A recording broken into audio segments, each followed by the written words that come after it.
Welcome back to Omen Exitio Plague. I'm your host, City. If you like this content or want to keep up to date, make sure to like and subscribe and hit that bell button. Alright, let's get into it. So yeah, last time though, we're basically in the den of the cult. There's a lighthouse with a secret entrance. And I feel like it's the end game now. We either succeed and stop the cult, or the world's probably doomed. Right now, let's begin. Slowly you approach the opening in the rocks. The smell of the sea is strong, but there is something else. The stench which increases and overcomes the initial salty dampness. The rocks of the walls around are covered with a slimy substance. Clearly not a type of algae.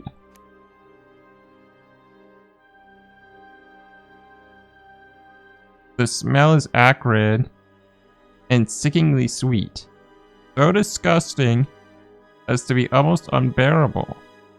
The tunnel is very tight, and you immediately realize that it will be extremely difficult, if not impossible, to enter without being seen. You're also convinced that this must be the only entrance. It is logical, and it means that the place is very easy to defend. A few meters further, and it becomes immediately dark. The faint glow is visible at the far end, however.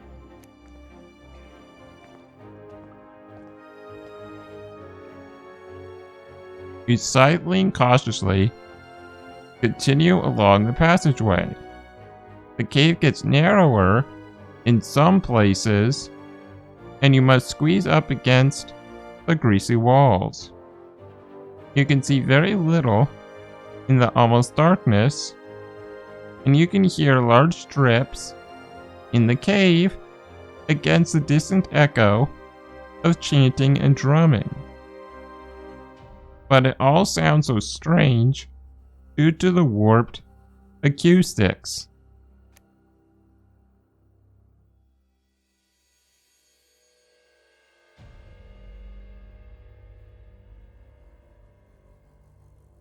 As you are progressing, you begin to feel lightheaded, and the first symptoms of a fever, causing you to stop and lean against a wall for a moment. If the idea did not seem immediately absurd to you, you might have thought that you were suffering from the first symptoms of the disease, as if it had been waiting dormant, hidden inside you, only to be awakened by this awful place. You resume walking, trying to reject this foolish notion. I mean, it could just as easily be the flu. Or malaria. Although if we got malaria, say from the island, probably would have happened by now. But the flu is very possible. Suddenly, the tunnel widens into a cave, but you are still unable to make out any details about your surroundings. So, observation.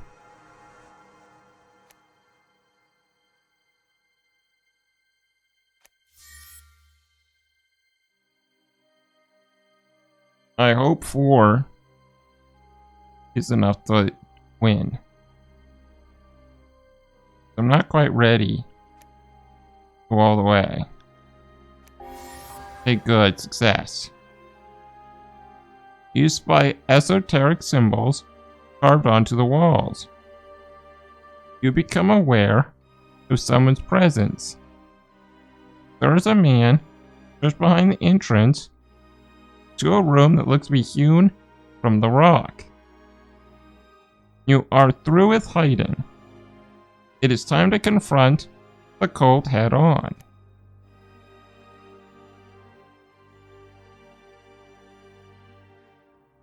Swinging punches, hands up, or calmly surrender. I feel like we'd probably lose in a fight.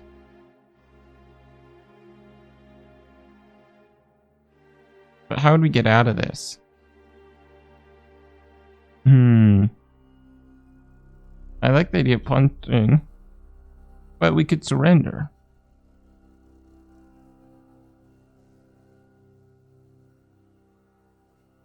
I mean, I kind of like the idea of taking down these cults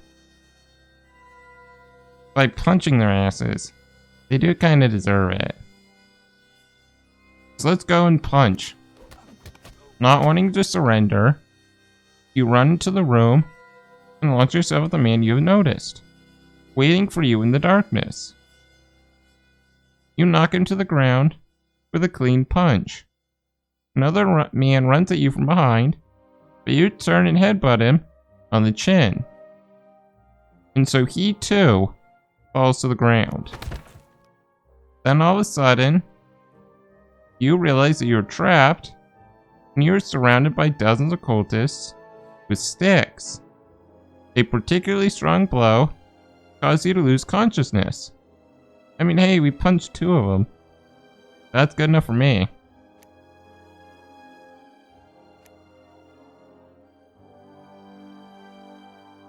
As if you are emerging from the deepest of seas, you fade back into reality, and your eyelids open, or no, your eyelids feel the compulsion to open. It is a lengthy and awkward process, involving many painful shudders along the length of your body, especially in the places where you were struck. It takes you a while to remember who you are and where you are. You can feel the effects of a fever. Your skin is burning, your head is spinning, your throat is swollen, and your hearing is impaired, as if muffled. Nonetheless, you can hear chatting in the distance. Well, we're like super sick. So unless we get some help, I don't know what we could do. After a time, you regain your sense enough to look about and understand your surroundings. You are at a small cell hewn from the rock, lying still fully dressed on a coarse, thin mattress on a wooden plank attached to the wall. We knew you were coming. The time of the comet is upon us. The time at Hasta Lake is upon us. It was not conceivable that you could be absent. You would attempt an answer, but your mouth has gone numb. Now the walls feel dry, as if coated with a thin layer of sand. You can only just make out the figure standing in the doorway. She is wearing only the grass skirt and mask of the cult, as per usual.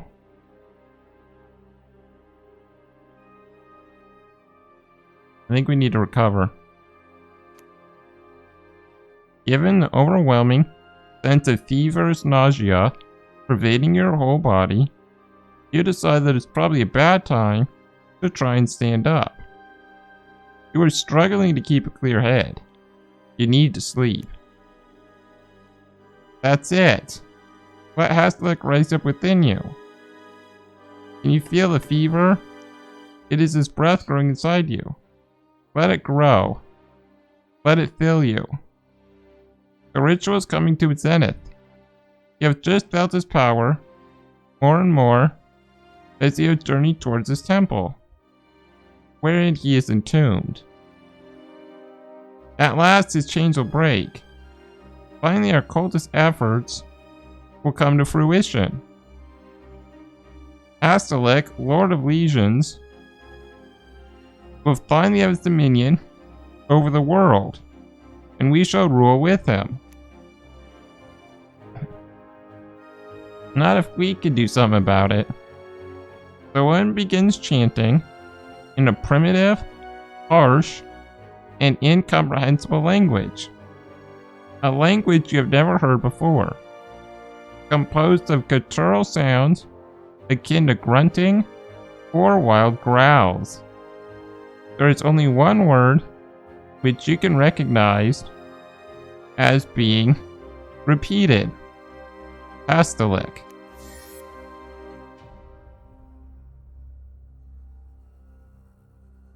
Your fever appears to be getting worse. Or could it be something else? What is this strange feeling going on inside you? You're unable to reason and unable to think.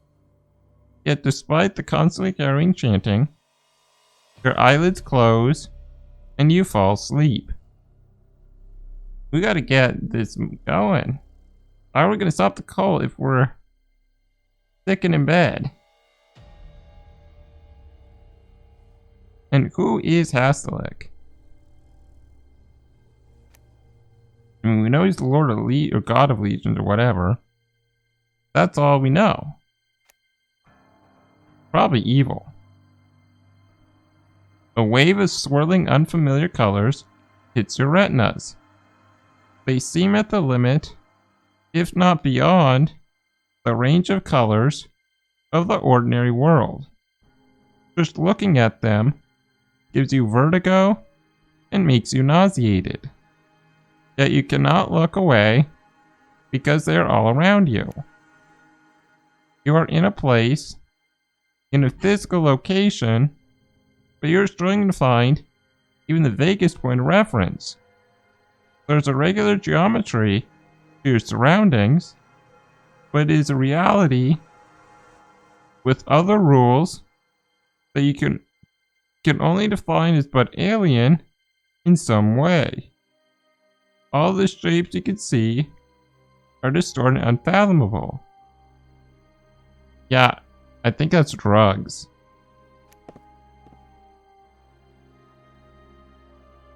Even as you take a step, you are unable to determine in which direction you have moved. You had believed that you're moving upward, but when you hazard a second step, you find yourself on a downward incline. You are hit by a wave of panic. Jake. You hear your name being called from all directions at once from the outside, but also seemingly on the inside. It is called only once and by a single voice, but it sounds to you as if it is shouted and whispered 10, 100, or even 1,000 times.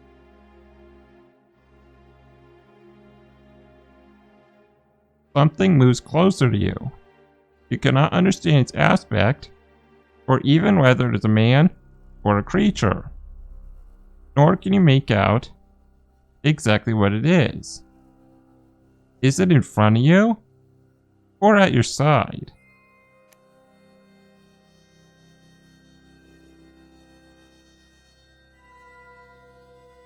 Is this Hastalik or something else? They might help us against the cult. We need the information. You stay as still as possible, and for a moment, rather than closer, the strange shadow seems to be moving away from you. Its outline is shifted, and it seems to transform with every step. It appears to be above you, then below, then at your side. It repeats your name. Jake. Open your eyes, Jake. Look at me. You reopen your eyes, not even realizing you had them closed.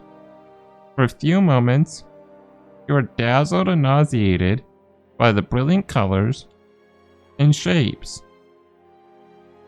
But your eyes adjust, and finally, you can see the figure that called your name approach. Oh shit.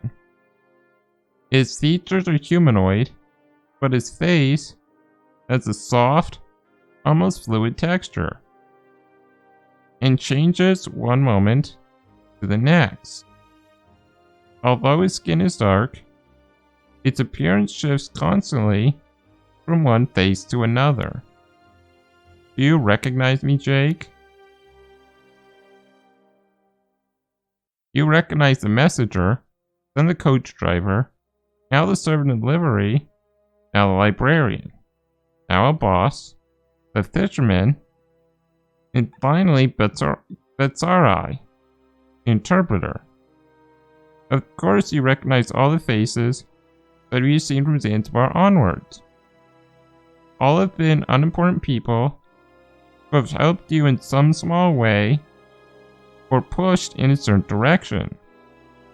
So is this where your choices are going to matter? That'd be very interesting.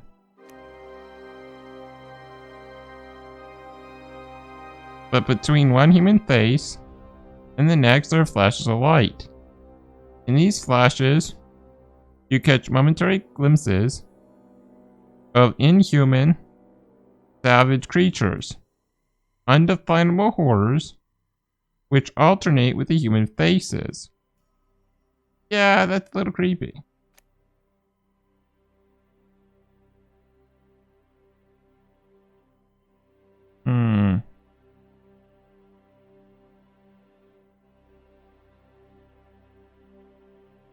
Do I believe they're Foreman or Hastalik? Both?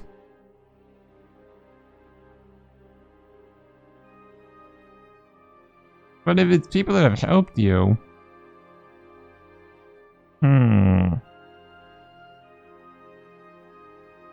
Why would Hastalik help you?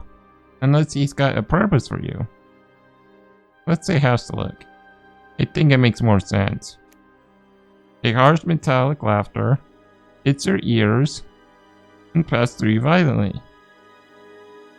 It is sharp and a sharp blood-curdling sound, like nails dragged on a blackboard. The being in front of you is bent double, simulating a fit of laughter. Then it looks more like convulsions. It goes on writhing, as if the very bones of its body are breaking and changing form. So it must be Hastalik.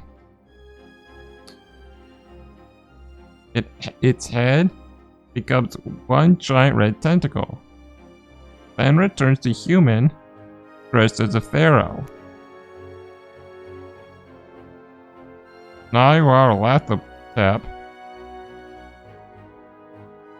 In another time, in another place, for an insult such as that, I would have taken your life, ripping you straight from your chest. I am Nyarlathotep, messenger of God Azathoth.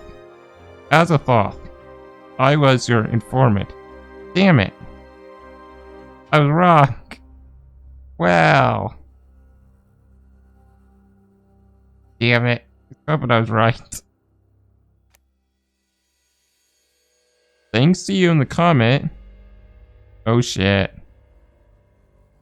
Thanks to you into the comet, Hastalik will be released tonight from his ancient prison in the abyss.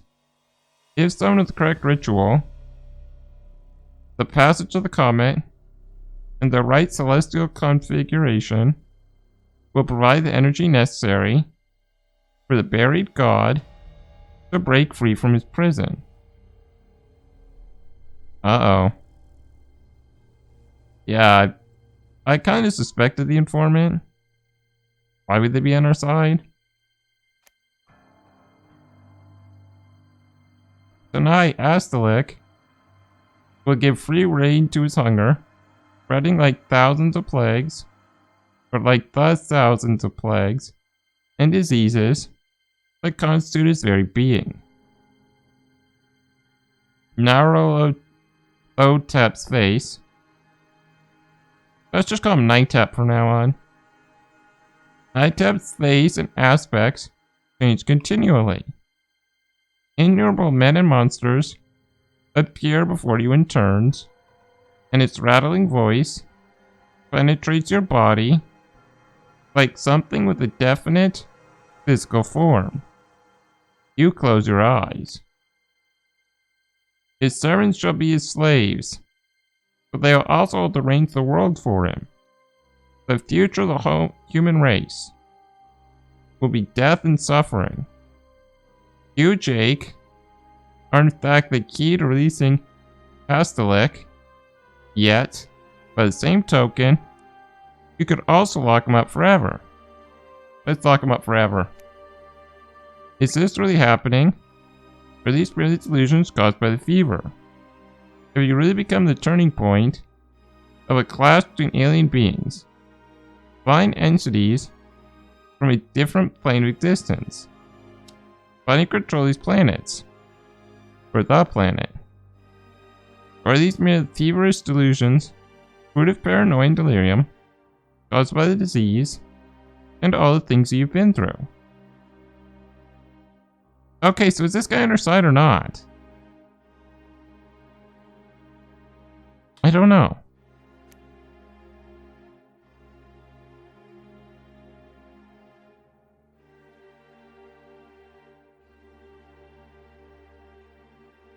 It's a delusionary. Stop, none of this is real. You're in my head. And this is just playing it safe. Don't blindly trust anyone. You can feel the fever burning all over your body. Hallucinations, paranoia. You are a doctor. Furthermore, you can't rule out the possibility that you've been drugged by the cultists. You try to block out the nightmare by closing your eyes tightly.